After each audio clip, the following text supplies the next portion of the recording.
Hey guys, it's Hamza, and in this video, I'm going to be talking about the PPP funding round 2. So I've gotten a lot of questions from you guys around the PPP funding, and by now, a lot of you should have received emails just like this if you guys are currently in business. So I received this email from the CEO of my bank, and I'm sharing this with you so that you guys know exactly where that email should be coming from. So let's take a look at what this email says and when it was sent out, and let's get into a little bit of detail as to what the tiers of PPP funding are. Right after the email, I am going to be talking about the different types of PPP, who qualifies, and all the other good details on PPP funding. I have created a document on that, and I will be sharing and going over that document with you guys in this video. But to answer one really main question, PPP funding is not like the EIDL funding. The EIDL funding is coming straight from the SBA, the Small Business Administration. The PPP funding, however, just like the first time, just like the CARES Act, has been allocated towards your bank, so your place of business banking. So I would get in touch with your banker who handles your business account, no matter how big or small your business bank account. I would get in touch with the banker, the representative who takes care of your business account, and get in touch with them and see how you guys can start applying for PPP. So as you guys can see, this email was sent to me on December 22nd, which was right before the new bill passed on stimulus. This email specifically is about forgiveness. So it's actually about forgiving the first loan. And I know a lot of you have been asking whether the first loan needs to be forgiven in order for you guys to be able to qualify for the second loan. But as you can see, the CEO of my bank, of the bank that I bank with, sent out an email December 22nd giving us the process on how to apply for forgiveness on our first PPP loan. I'm just sharing this as extra information before we get into today's video so that you guys can see what the process should look like on your end. You should basically receive an email, and that email will tell you to submit documents to an email address or take you online to a portal where you can fill in your applications and get your PPP loans forgiven. And so basically it goes over here and says that if we have PPP loans between this amount, if we have PPP loans greater than this amount, then it's not the SBA form 3508-S, it's a separate way. And then if you have PPP loans over $150,001, it is a separate process. Then he goes into the forgiveness timelines, which is great. We know here that the forgiveness timeline is looking like Feb 1st, 2021. So for those of you who haven't applied for your forgiveness, you know that by Feb 1st, you should be in the clear. You should have your application submitted in order to get your loan completely forgiven.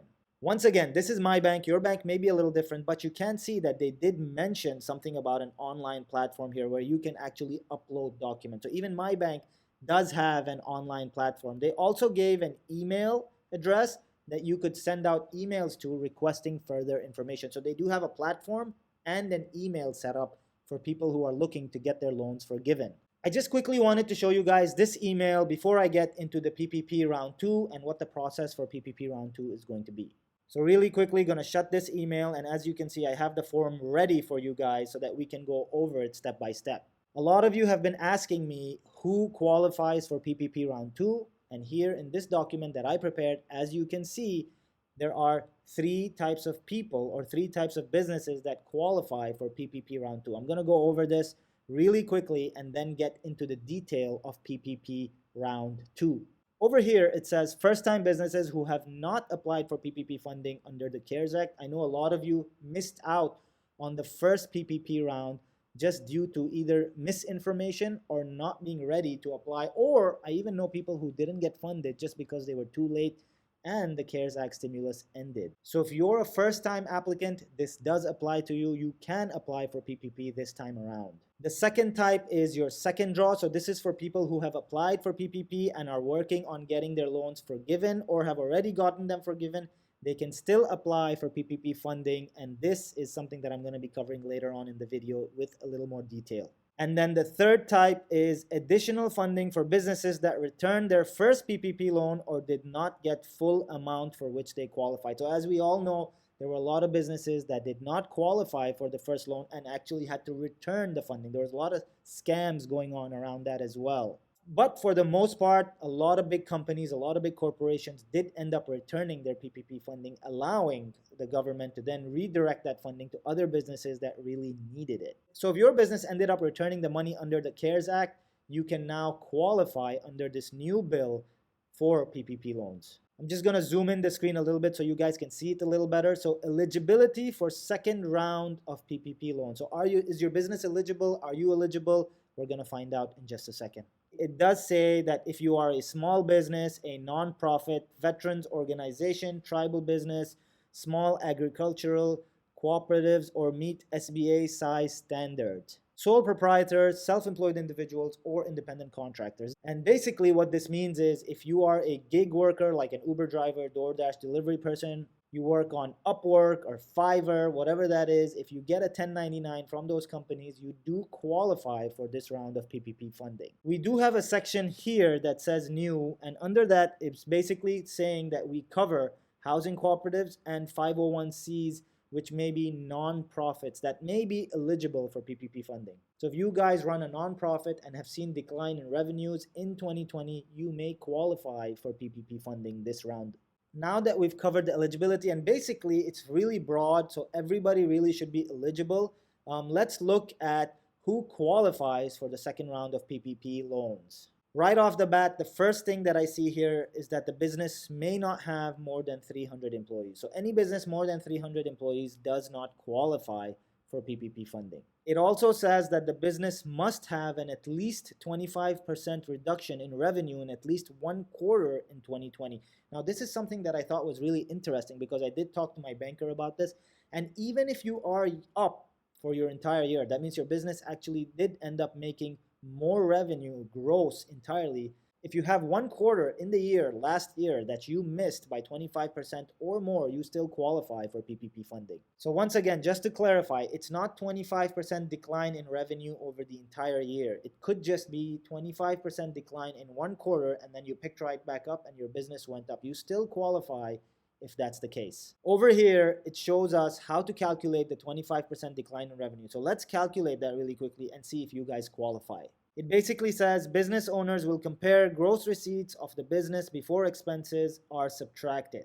They will compare those for any quarter in 2020 and the same quarter in 2019, determining the loss in revenue for that quarter. And here's an important question that I get asked all the time. What if my business did not exist in 2019?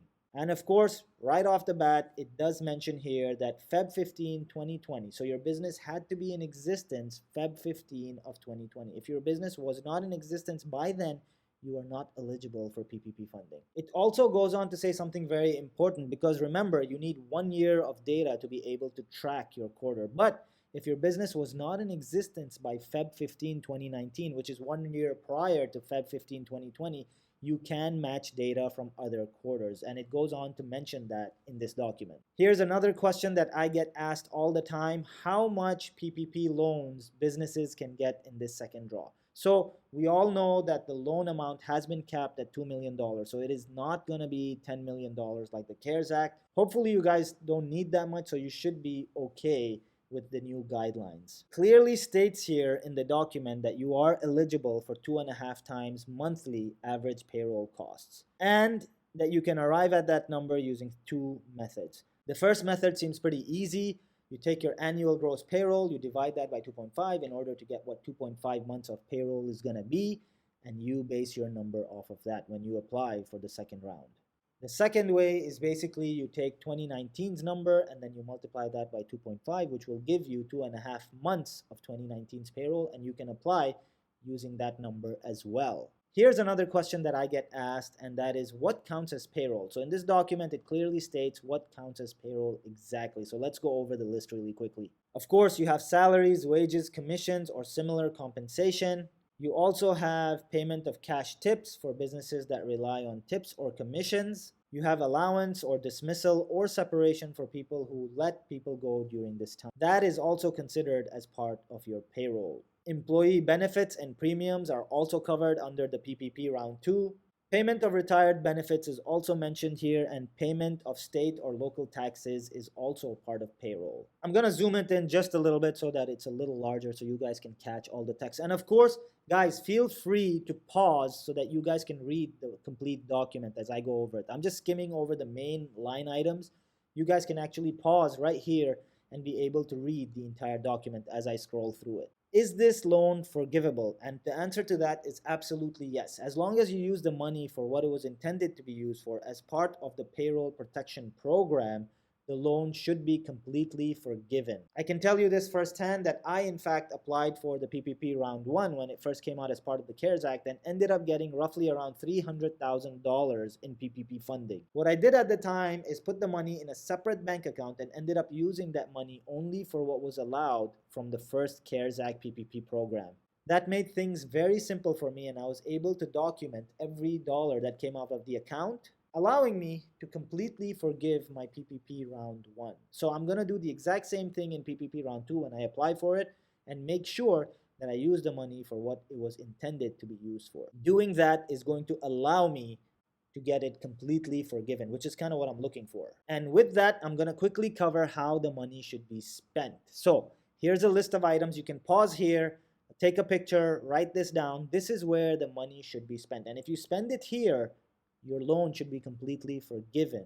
If you use the money for payroll and what we covered earlier, of course, it's completely forgiven. But additionally, if you use it for these few things, it is also forgiven. So let's go over this. Rent, mortgage interest, utilities, covered operation expenditure. So if you had operation expenditures, meaning you spend money on the business, that is also covered as part of the PPP loan forgiveness. Covered property damage cost, that is also part of the forgiveness program.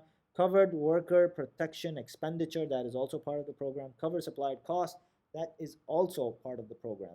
If you also spend money on cloud computing or softwares, that is also calculated as part of what is covered and will be forgiven in this round. What I'm going to do here is I'm going to leave this page on while I talk so you guys can pause, even zoom in and see what the final notes on the PPP forgiveness program are. Now that I've covered the PPP loan in depth, this is round 2. You guys need to remember, you need to get in touch with your bankers.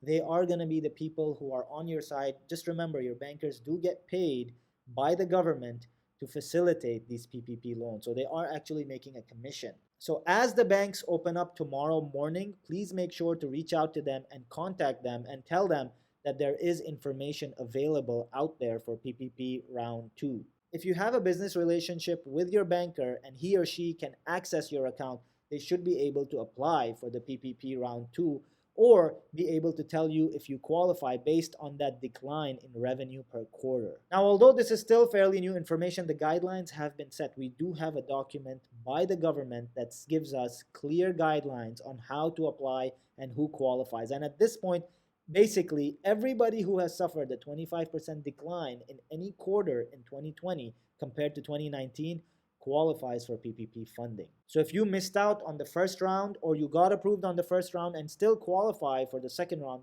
please make sure you go ahead and talk to your banker first thing tomorrow. Once again, my name is Hamza and I will see you guys next video.